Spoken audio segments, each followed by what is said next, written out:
So hi, welcome to the Noise Podcast. I'm Shane. I'm Glory. And we're here with Addison Grace. And we're asking some questions today about their upcoming EP, things that are bad for me. So congrats on that, by the way. How do you feel about the response to the announcement so far? I feel really good about it. I don't think people expected me to release a second EP so soon. The biggest EP response to it has just been like, how are you making so much music so fast? And I thought it was kind of funny because I almost thought I wasn't releasing fast enough. Fair enough. Oh I'm glad you put out a second EP because this style of music is typically not something that I gravitate towards, but you are one of my favorite people in this kind of like scene, like this like slower like singer-songwriter kind of scene. And I think you're killing it, and I wanted to chat with you for your first EP, but it just didn't come to fruition. So I'm glad you're here right now, and we're doing this right now. You didn't even know this, Glory. I didn't even know that. That's insane. Yeah, that means so much to me. Thank you. That's such a big compliment. Of course. I'm sorry. I'm taken aback by that. That's amazing. Okay. So, is there any meaning behind the EP title or cover art? Yeah, I sort of wanted it to be the inverse of the first EP I released in Maturing. I went to the same artist who goes by Snake Lung, and she just does amazing work. And we wanted it to kind of be like a sort of darker theme because I felt like my first EP was very much like getting out of childhood and growing up and just kind of like sort of becoming an adult. And I feel like the second EP is more so like being that young adult and kind of being like in a oh no, like this is happening. I'm experiencing adulthood, and for a second I couldn't see a common theme between all the songs that I was writing, but then I realized it was a lot of like those second emotions that you don't like feeling, like frustration or jealousy or wanting to be with somebody but also hating them, you know. And so I ended up calling it Things That Are Bad For Me to kind of just like reflect that it's kind of like that first moment of adulthood where you feel like everything's going wrong and you don't know how to be an adult, but now you can't call yourself a kid anymore because you're too grown up. Yeah. Okay. Yeah. Makes sense. So can you tell us a little bit about your writing process for this EP? Yeah. Usually I will just sit down and whatever strong emotion I'm feeling, that's what I'm writing about. And so I've always called songwriting my sort of journal. I hate journaling, and so I use songwriting as my journaling. Yeah. So each song is very much like what I've experienced within like the last 6 months of my life or the last year of my life. And I did have some amazing co-writing sessions in Nashville and in LA, and it was sort of chaotic with how much I had been touring and planning shows or anything like that. And it was sort of by the time that we had released and Maturing, I had nearly written all the songs that were going to be on this EP. And so I feel like they're just kind of like related in a way, like they're sort of like brothers or something like that, but just kind of like different sides of the same coin. Okay, makes sense. Oh, that's awesome. So I want you to tell us your favorite lyric off this EP and the meaning behind it. Ooh, that's hard. Okay, let me think. I think my favorite one might be... Oh, I'm like stuck between two. Oh, you can give us both. That's fine. I was going to say, yeah, that's fine. Yeah. Let's see. This one isn't really like a lyric. It's more like a lyrical thing that I did. In the last song that you'll see on the EP called If Nobody Likes You, I wanted it to tell 3 different stories at the same time. And so if you listen in the choruses, when it first gets to the chorus, it says, if nobody likes you, I still do. And it's supposed to be kind of like that, even if everybody in the world hates you, there's still me that likes you. And then it turns into, if nobody likes me, you still do. And it's kind of like that comeback where it's like, I was there for you and now you're here for me moment. And at the end, I wanted it to kind of be a self-reflection thing. And so it turns into, if nobody likes me, I still do.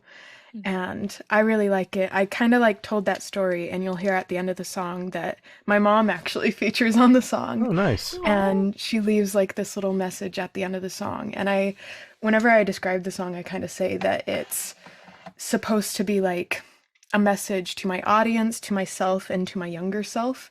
And so that's kind of like the three stories I was trying to portray. And so even though it seems like a very simple lyric, I like that it sort of changes throughout the song so that it always has a different meaning when you get to it. Okay, nice. So that's probably my favorite. Okay. Yeah, that's good. All right. And what was the other one that you were debating on giving us? Oh, in the third song you'll hear on the EP, it's called Everybody Seems to Love You. And that one was just kind of a song that I think nobody really expected me to write. Just because it's very much like I kind of have like this softer persona, and I'm not very much like a in your face type of person. And when I was performing this on my headliner, it was like I would always sort of get giggles from people not expecting me to say that lyric. Yeah. And it was basically just like feeling sick from your infection, want to mess you up and make you drop dead, or maybe we should just hook up instead. Oh, wow. Wow. And Yeah. I think everybody was very caught off guard by that lyric. But the entire song is kind of like being really interested in someone, but not understanding if you hate them, if you like them, or if you want to be with them or be them, you know? Yeah. And so it's kind of like that complex emotion. And I always thought it was really funny that I would get like little giggles from like all the 15-year-olds in the crowd. Like, what is Addison talking about? What even is hooking up? Honestly, I was like, you guys shouldn't know about this, but like your parents will think it's cool. Exactly, yeah. So where was your headspace at while you were writing the CP? I was actually not in the greatest headspace. I ended up going back to therapy and rediscovering that part of myself. I think I have sort of been coming to a lot of self-realizations and finding myself as an artist. It was definitely a lot of like kind of coping with turning into what used to be this very feminine persona online to this very like androgynous masculine persona online. And I think it was whiplash for a lot of people and for me, just because like nobody really expected it. Like I didn't expect it.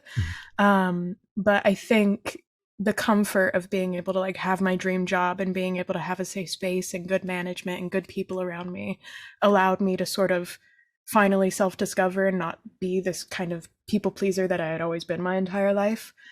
And so I was learning a lot of new emotions about myself. And so while I don't think that all the songs on the EP are like super sad or super emo or just really depressing, I think that they kind of go through like all the emotions of like denial almost, or like grief or something like that. And it's kind of like there's like a song that's angry, there's a song that's jealous, there's a song that's happy and accepting myself, you know? And so it's kind of like all these stages of just like coming to terms with yourself just like as a person, I think. And that's kind of what I was experiencing that entire time while writing it. All right. Wow. So how do you recommend your fans to listen to this EP for the first time? Should they play it in the car with friends, stuck with headphones on? Should they blast it at a party, work out to it? What do you personally recommend? I am always a fan of telling people to always listen to with headphones first and listen by themselves. My kind of like advice is you never know how a song or an EP or an album is going to affect you. It could be a pop sensation, but you could still cry to it, you know? Yeah. And so I always think that when you first listen to a song or when you first listen to an album, it should be with yourself, with headphones. And so you can kind of hear everything that the artist wanted you to hear. And then once you know, like, oh, that's what the song was and this is what it's meaning to me, then you can kind of decide where to play that song and how you're going to use it. And that's what I always do. And I always make my friends, whenever they're listening to like my mixes and masters, I'm like, if you don't listen with headphones, like I'm going to be so mad at you. And so I always think that's like the best way to first experience an album or a song. So we didn't get the full EP. We got 60% of it, 3 out of the 5 tracks. And I unfortunately did not listen to it in headphones, but I will now take this into consideration and do it. Gloria, you know I don't listen to anything in headphones. Oh yeah, you listen to it on your speakerphone, don't you? Listen, dude, it was like 12:30 in the morning. I'm getting ready for bed. I threw on the sample of the EP we had. I listened to it on my phone speakers. Sue me. Boo! That's like the true test of an EP if it holds up. If it holds up over the phone, then like it's good. Yeah. So this question should be super, super quick. Off the top of your head, I want you to describe this EP for new listeners in 3 words, no more, no less. Jealousy, adulthood, nostalgia. Nice. Oh. So is there a certain feeling or emotion you want this EP to invoke in your listeners? I sort of just want them to feel heard in any way, I think once you put out any work of art, you're kind of sacrificing it to your audience. I think you can always tell them like, oh, I meant it to mean this, or I mean it to mean that. But at the end of the day, they're going to choose what it means to them and what I wrote about. They're going to mishear a lyric and hear something else, and it's going to mean something else to them, And so that's how I always feel with it. I feel like it's almost like not my place sometimes to tell them how to feel about it or what I want them to feel.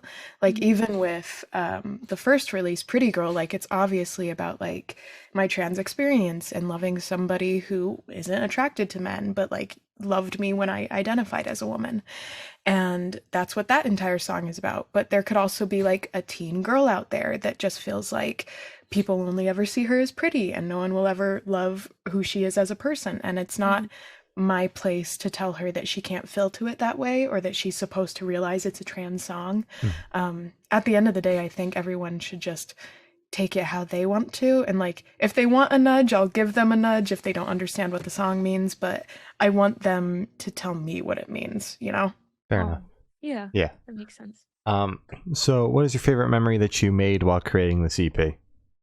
I think my favorite memory was trying to get my mom to record her part of the song.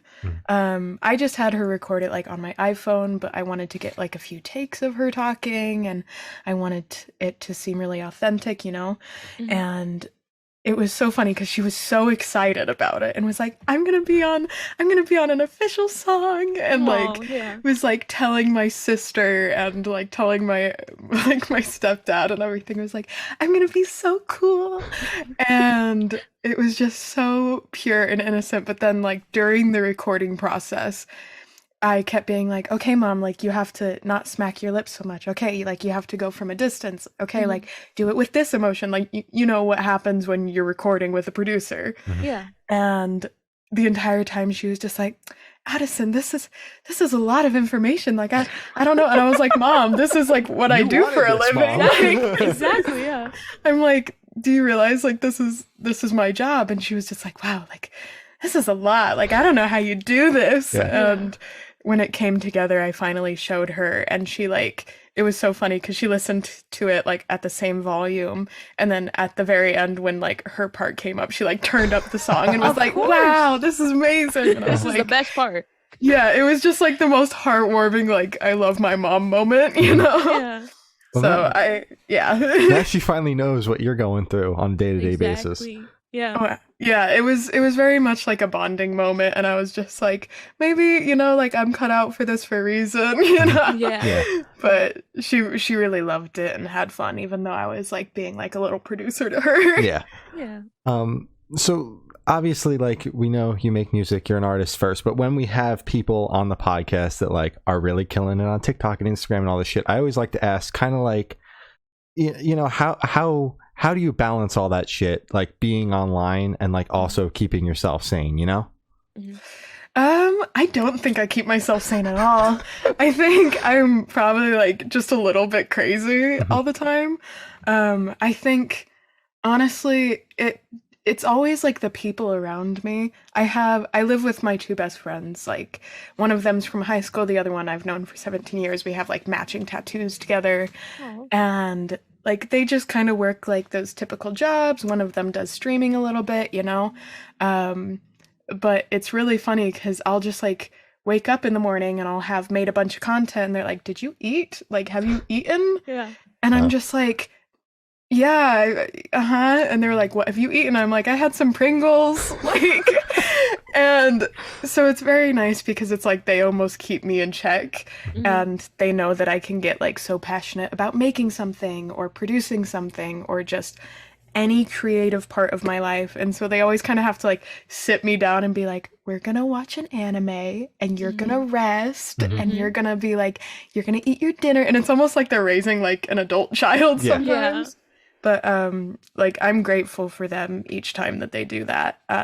Just because like it kind of like forces me to take a break. It forces me to like not read all the comments. It forces me to like remember that at the end of the day, like I'm still this 21-year-old living in Utah that has a private life and doesn't need to overshare everything. And Mhm. so I think they kind of keep me in line, but at the same time, they're really good about encouraging me to do more at the same time. Yeah, it's awesome that you kind of like you have that support system, and then on top of Yes. that, I don't follow you super closely, but I follow you on Instagram and all that shit, and it seems like from kind of the energy that you give and the people that follow you, your community is very like inclusive and chill, and like you're not dealing with like a bunch of toxic shitheads like going at it every day, you know, in your comment section, which has got to be good for you. Yes. Oh yeah, my biggest thing was like if I knew that if I was ever going to make it as an artist, I always wanted my audience to be people that I would actually be friends with. Yeah. Um, because like I want it to be like a crowd that like if 15-year-old Addie was in that crowd, I'd be like, these people are so cool. Like Oh, yeah. they're so sweet. And I still feel that way. Like they all have the same interests as me. They all kind of have the same like teenage experiences as me. And it's funny because there will even be like full grown adults that are like older than me, could even like be my mom. And they're just so excited, like holding their phone recording. And there was this one moment where I just remember like looking in the crowd and there was like this big, beefy, bearded man that was like 6'2" and he was like absolutely rocking to Sugar Rush. And I was like, this is the greatest moment of my life. Mhm. Yeah. Like the fact that you're here and that you feel safe and that everybody around you feels safe, you know? Yeah. And it's always meant so much to me. Like obviously online you're going to get some shitty people who are just not nice and they're like, you're a girl and I don't like gay people, like you're gonna get shitty people that say that anywhere. But my kind of like saying is that I always want my concerts and my medias and all of that to be safe spaces so that teenagers and like queer kids and neurodivergent kids can kind of feel like there's always a place where they can be soft and they don't have to like harden themselves up all the time and kind of like take on this cruel world that we live in. Like I want them to believe that the world can still be soft, and that's kind of like been my goal, and I'm really proudest of that I've kind of made that environment for them. Hell yeah, that's awesome. That's very sweet. I love that a lot. Yeah. So for this question, I want you to picture you're on tour. You're at a gas station for a rest stop. You're going in. What is your snack of choice? I am getting a Diet Pepsi, one of the like, but not the bottled, like you got to get the fountain one. Okay. Okay. And I'm usually getting like something that's both sweet and something that's salty. I really like going for Snickers, Ooh. and I either go for like Cool Ranch Doritos or Funyuns. There you Okay. go. Cool Ranch Doritos. That's the truth. Yeah. Nice. All right. So on the topic of food, if your project was a dish, what dish would it be and why? Ooh, that's a good question. I haven't thought about that. I feel like maybe it would be like what's the one candy where their catchphrase is like sour sweet gone? The Sour Patch Kids? I think so. Yeah. I feel like it'd be a Sour Patch Kid. Oh. Because I feel like it has some sweet sides, but it's got that angst to it, and then like once you listen to it, like it's just like that emotion existed and you can kind of like go through the process again if you want, but I feel like it'd very much be a Sour Patch Kid. Hell yeah. Yeah, that fits. So for these last couple questions, we're actually going to shift away from music if that's okay with you. Absolutely. Awesome. So we're actually going to go straight to death row. Boom. So if you're on death row, what would your last meal be with a drink? Ooh, okay. I am a huge fan of sushi. Yes. So I would probably order just like a sushi buffet, and then I would either get I really like soda mixer shops. They're really popular here in Utah. And I would get like a Sprite that has vanilla cream and strawberry in it. Ooh. just because it's like sweet enough, but it has enough tang. I think that would probably be it. Just like a sushi buffet, and then just like a giant gallon of my favorite swig drink. Okay, nice. It's perfect. So if you could live in one fiction world for a week, where would you live? Ooh, oh God, where would I want to live? There's so many answers. I'd maybe want to live in Undertale. Nice. Okay. I really resonated with that game, and even though it's funny because it's not even like my most favorite game, but I just feel like I loved all the character interactions, and I love the idea of just like these little like monster guys and like this little like non-binary main character, and like I loved every aspect of it, and I feel like I would fit right in as like a little guy, you know? Absolutely. So I have the honor of asking the last question. Every single person we've spoken to has actually said it is the most important question. Mm-hmm. What is your favorite color? Ooh, okay. I used to be a yellow person for like 6 years. What happened? But recently, something about sage green has like a chokehold on me. Okay, that's valid. Like I've been turning into my mom because like she's loved green her entire life, and like I just barely moved in like to this new place, and I've been making everything green, and I feel like I'm like channeling my inner like forest kid, kind of like Peter Pan moment, you know? Yeah. So sage green has just like, it's been everything to me right now. All right. Okay, that's fair. Sounds good. So as Chloe said, that's all the questions we have today. Is there anything that you would like to plug?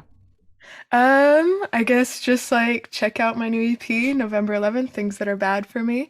I'm going to be going on tour with Ricky Montgomery in November, so definitely check that out and get tickets if you can. And just check me out on social media if you like my music or if you just think I'm a cool guy. Hell yeah. All right. Well, thank you for now. This has been Addison Grace, and we have been the Good Noise Podcast.